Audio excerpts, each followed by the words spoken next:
Halo, assalamualaikum semuanya. Ketemu lagi dengan saya Rizal di channel Pejuang NIP. Oke, sebelum saya membahas konten yang saya mau deskripsikan ini, terlebih dahulu saya mau menjelaskan ulang tentang channel saya ini yang masih baru. Nah, channel ini itu membahas CPNS dalam cakupan yang lebih spesifik itu di bagian Kementerian Hukum dan HAM ya. Entah itu formasi sipir atau keimigrasian dan lain-lain. Untuk selain itu mungkin saya sekilas aja ya, saya lebih utamain seputar itu aja, seputar yang saya minat juga ini. Oke. Untuk pembahasan yang sekarang ini saya mau membahas seputar ini, lulusan SLTA, bocoran formasi seleksi CPNS 2021. Oke, ini menarik banget loh. Udah ada mulai bocoran nih. Oke, kita lihat ya. Ada info apa aja sih? Let's check it out. Halaman yang pertama itu, sebelumnya saya dapatkan referensi ini itu dari Jurnal Garut ya. Itu kalian silakan browsing aja untuk mau baca sendiri gitu. Oke. Pemerintah akan membuka kembali pendaftaran CPNS 2021 pada Maret 2021 mendatang. Oke. Untuk CPNS yang akan datang ini ada hal yang menarik loh. Biasanya untuk seputar CPNS itu diadain di akhir tahun. Nah, untuk tahun yang akan datang ini rencananya itu di awal tahun, yaitu di bulan Maret. Itu masih rencana ya, tapi insya Allah dah, kita tunggu aja resmi. Oke. Dalam berita ini itu di Jurnal Garut menjelaskan seputar bocoran formasinya juga loh. Menarik banget nih. Oke. Ada formasi apa aja ya? Oke, kita lanjut ke halaman selanjutnya ya. Oke. Untuk CPNS 2019 itu yang sekarang itu masih dalam proses akhir ya, udah habis pemberkasan. Jadi habis seleksi CPNS 2019 ini selesai. Nah, baru lanjut ke CPNS 2021. Oke, pada halaman ini itu tertera gara CPNS 2020 itu ditiadakan, kalian udah pasti tahu lah ya, karena efek pandemi COVID. Oke. Formasi yang disediakan untuk CPNS 2021 itu seperti biasa ya. SLTA, Diploma 3, S1 hingga S2. Oke. Namun untuk video ini kita akan membahas formasi apa aja sih yang ada untuk SLTA CPNS 2021. Oke, kita lanjut next page. Urutan yang pertama itu ada Kemenkumham. Wah, ini Kemenkumham ini paling favorit banget di formasi SLTA ya kawan. Karena apa? Karena di Kemenkumham ini formasinya itu jumlah kuotanya itu sangat banyak, paling banyak yang pertama malah. Oke. CPNS 2021 bagi lulusan SLTA. Sebelumnya formasi membuka lowongan CPNS terbesar bagi lulusan SMA dan SMK. Berdasarkan data Kemenkumham 2019 tercatat sebanyak 3.532 formasi khusus lulusan SLTA. Oke. BTW ini formasi yang saya minati juga sih untuk CPNS 2021, karena di CPNS 2019 saya gagal di rankingan akhirnya ya. Maaf ya curhat. Oke. Yang kedua itu ada Kejaksaan Agung. Kejaksaan Agung Republik Indonesia terdapat 2000 formasi pada pendaftaran CPNS 2019. Nah, untuk yang akan datang ini kemungkinan kuotanya lebih banyak sih kawan. Kenapa ya? Karena tadi juga sih efek pandemi gitu. Tapi untuk lebih detailnya kita lihat resminya aja nanti ya. Sama yang Kemenkumham juga nih, Kemenkumham juga ini terbanyak ya, yang pertama di 2019 tadi. Nah untuk 2021 nanti insya Allah akan nambah juga sih, karena ya SDM untuk di perutan sebagai Polsuspas atau sipir gitu, SDM-nya masih kurang sih. Jadi menurut saya sih nanti kuotanya pasti akan bertambah. Oke, di urutan ketiga itu ada KLHK, lowongan CPNS 2019 di Kementerian Lingkungan Hidup dan Kehutanan. Oh, mantap. Akan membuka formasi bagi SMK berdasarkan pengumuman KLHK nomor. Kemungkinan seleksi CPNS 2021 akan membuka kembali. Nah, kabar gembira juga nih untuk yang berminat banget masuk ke Kementerian Lingkungan Hidup dan Kehutanan. Kalian minat tah? Kalau minat komen ya, biar tahu kita minatnya di mana aja nih yang nonton video ini. Oke, lanjut ya. Yang keempat itu adalah Kementan, Kementerian Pertanian. Untuk di CPNS 2019 tadi Kementan membuka 45 formasi. Nah kemungkinan juga nih di CPNS 2021 nanti Kementan juga membuka lagi loh untuk lulusan SLTA. Oke, barangkali kalian minat. Nah cocok nih buat anak yang suka bernaung di Kementerian Pertanian gitu.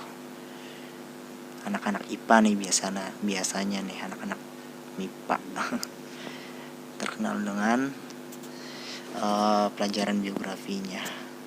Oke, kita lanjut di urutan kelima yaitu Kemendikbud, Kementerian Pendidikan dan Kebudayaan ya. Oke.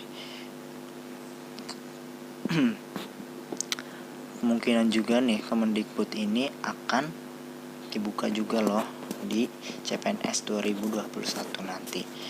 Nah, untuk kuotanya juga ya kemungkinan akan bertambah.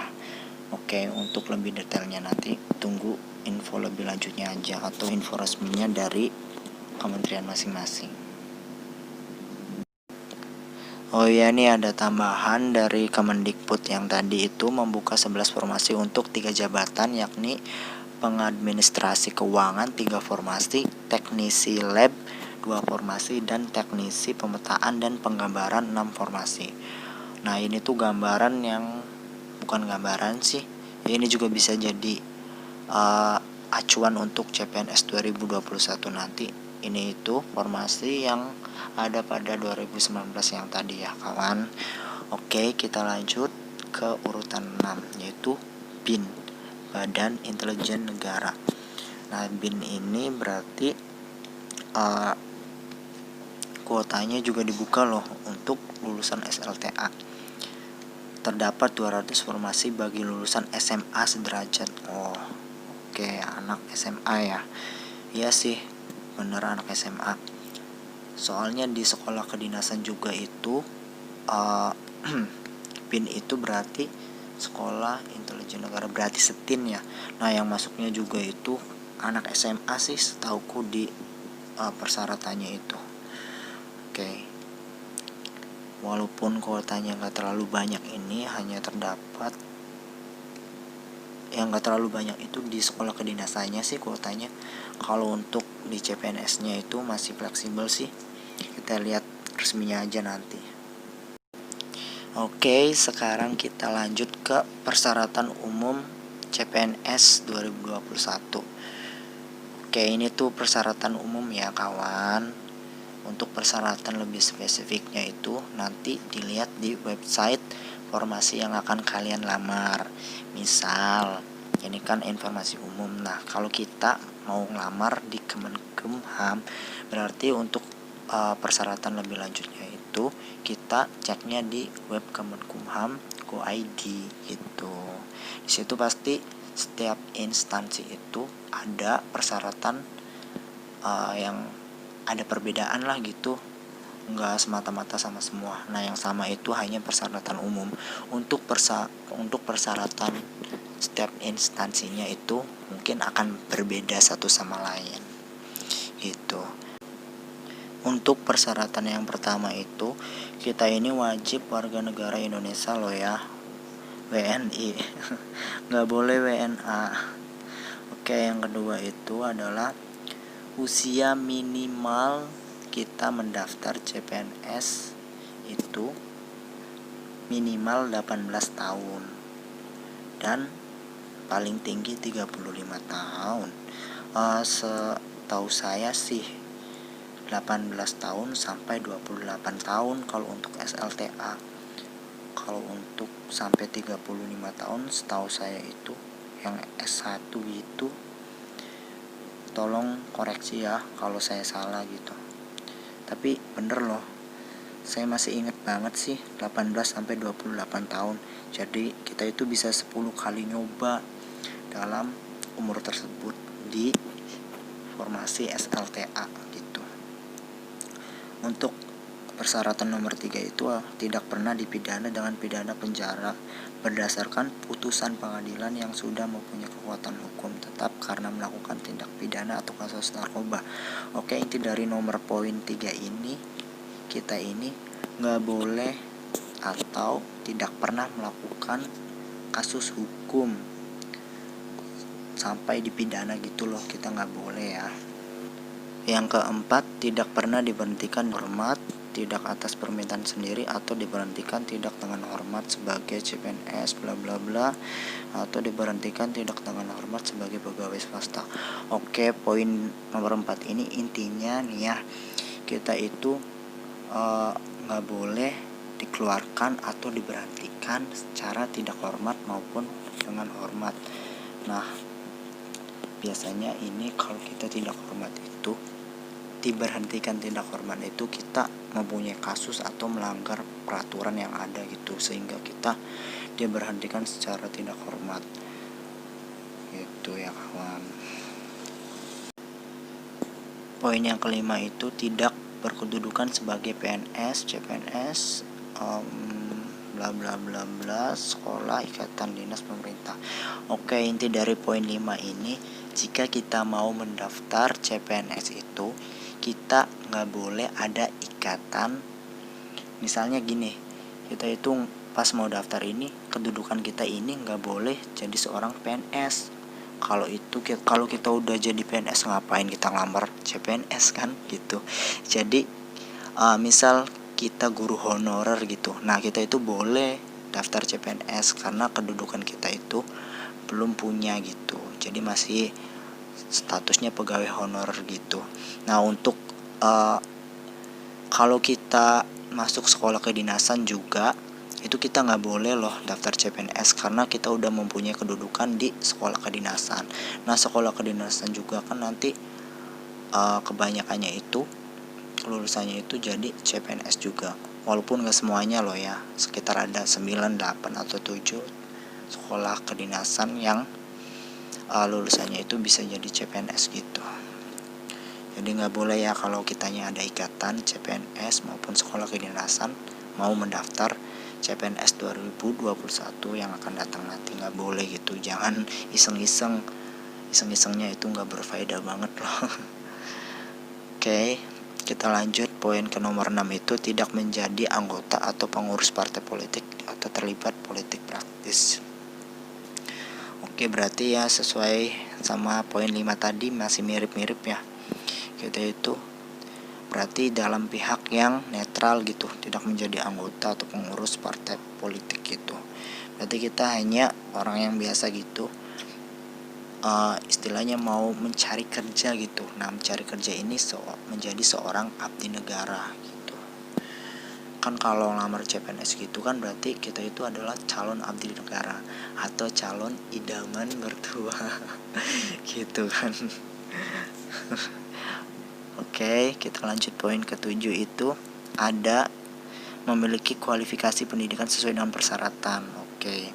Jadi kalau kita mau mendaftar ini, kita juga harus memperhatikan kita ini sesuai kualifikasi enggak sih, sesuai syarat enggak sih, memenuhi syarat apa enggak gitu. Jangan kita asal daftar aja tapi kita enggak memenuhi syarat. Nah, kita juga harus wajib memperhatikan kita ini memenuhi syarat enggak. Dari hal sepele aja yang tadi itu, kita itu udah 18 tahun belum. Nah, kalau udah 18 tahun berarti kita otomatis udah bisa daftar. Nah, kalau belum berarti atau 18 tahun kurang sebulan gitu, nah tetap aja kita nggak bisa daftar loh kawan. Gitu ya, jangan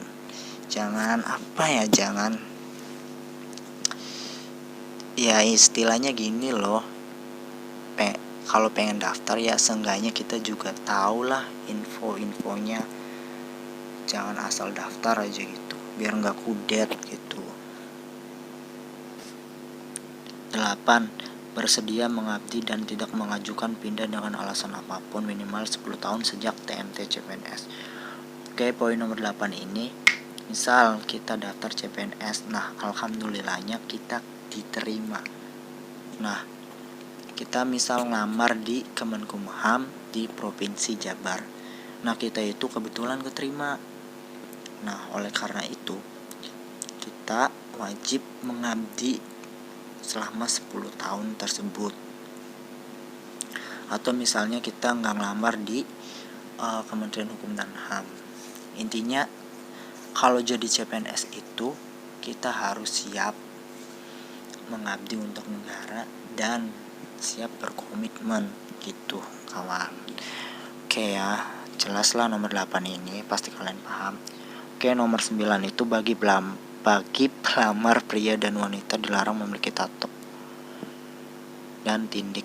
Nah, ini udah pasti banget nih, nggak boleh. Masa seorang calon ASN, calon abdi negara, calon mertua idaman itu mempunyai tato dan tindik sih di tubuhnya? Ini nggak boleh ya, nggak boleh. Pas saya juga di tes pengamatan fisik itu dicek itu ada tato atau tindiknya enggak. Nah, kalaupun ada nanti misal kita sebelumnya ada, nah kalau setahu saya sih kita harus buat surat di desa gitu loh. Tapi saya agak lupa sih untuk detailnya. Yang penting usahain lah kita nggak punya nggak punya tato sama tindik, itu nggak boleh ya, jangan iseng-iseng kayak gitu. Itu nggak mencerminkan banget seorang ASN abdi negara, apalagi calon mertua idaman gitu, nggak boleh ya. Kayak cari aman aja lah istilahnya gitu. Baik, sekian dulu ya pembahasan dari saya seputar bocoran informasi untuk lulusan SLTA ini. Oke, mohon maaf ya bila ada salah kata atau masih melibat gitu, atau ada kesalahan informasi. Kita bisa ralat aja ya nanti di komentar gitu. Komentar aja ya nanti bila saya ada kata atau ada info tambahan dari kalian semua yang nonton ini. Oke, terima kasih. Jangan lupa subscribe, like jika channel ini bermanfaat untuk kalian. Oke, salam pejuang nih.